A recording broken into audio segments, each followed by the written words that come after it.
It's no secret that people are crazy about anything that has to do with vintage these days. And now, when you've been out having a wonderful day out enjoying the outdoors with your RV, you get back to camp, you're ready to sit back and relax, you can also enjoy a vintage beverage. This new product is a quinine tonic concentrate, and it has historical roots dating back to the 17th century. And here to tell us all about this new Ruby D tonic is the man who makes it, David Donald. Thanks, Jeff. David, what's the story behind this? I understand it's pretty old stuff. It's pretty old. It goes back to the early 17th century, around 1630, when it was discovered in Peru.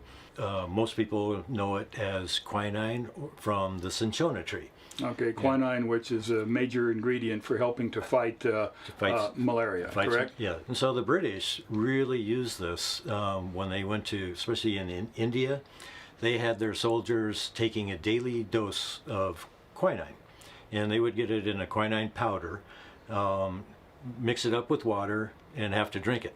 Quinine is terribly bitter. Oh boy. And so they soon discovered that, well, let's add some sugar to the water. And then the officer says that, well, we have our daily gin also. Daily ration of gin. And so let's add some gin to this. And hence the gin and tonic was born thanks to the British military. Oh, very cool. And became quite popular. Well, it looks like this is a pretty interesting array of materials here, twigs and seeds and whatnot. Twigs and seeds and bark. Tell us a little bit about what goes into this. Well, as you know, we have 4 different flavors, and so some of these go into each one. We have the juniper berries, we have the lemon bark or zest, the lemongrass, we have orange zest, allspice, and the main things are the cinchona and the citric acid. And the cinchona bark is where you get the quinine from. Okay. We have the spiced, which is very similar to the original, but it has a much higher quantity of the herbs and spices in it. And then what's this? This is extra bitter. And the extra bitter is probably as close to what you would have had 150 years ago. Yeah. Okay. Because there's very little other than the cinchona, a little bit of sweetener, citric acid. There's very few spices in it. Well, there you have it. At the end of the day, you're ready to relax. Now you have something new and vintage to try out with your gin and tonics. And it's been fun looking at the ingredients and learning about the history, but now, because we're getting a bit thirsty, we're going to toss it over to Ivan Schmarter. And Ivan is going to try out a couple of different recipes with this and see what you can come up with. So, Ivan, I hope you enjoy it. Hey, Jeffrey J., thanks. Vintage-style craft tonic? How cool is that?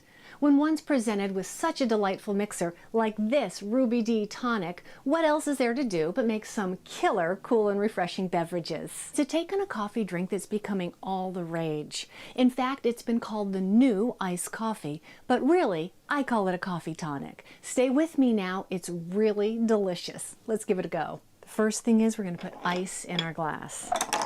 4 beautiful cubes, maybe more. Just fill the glass up. Just like that. Next, we're going to take our original Ruby D tonic and we're going to put a full shot, just like so, right in the bottom of the glass. Next up, we're going to add some seltzer water. About 1/3 of the way. I'm going to stir this up just so the tonic and the seltzer gets nice mixed and a little bit chilled with the ice. And now comes the piece de resistance. I have a shot of espresso here. I'm going to pour this right on top of our seltzer tonic mix. I've got a pretty little garnish to put in it. It's a little piece of chocolate and a raspberry, just to make it nice looking. And there you have it, our coffee tonic. Let's give it a try. Well, with 2 terrific tonic drinks, I think it's time to relax outdoors and take in this beautiful day. David, thanks for making this fantastic Ruby D tonic. It's fabulous. Jeff, David, come on over. It's party time. See you later, mates. Cheers.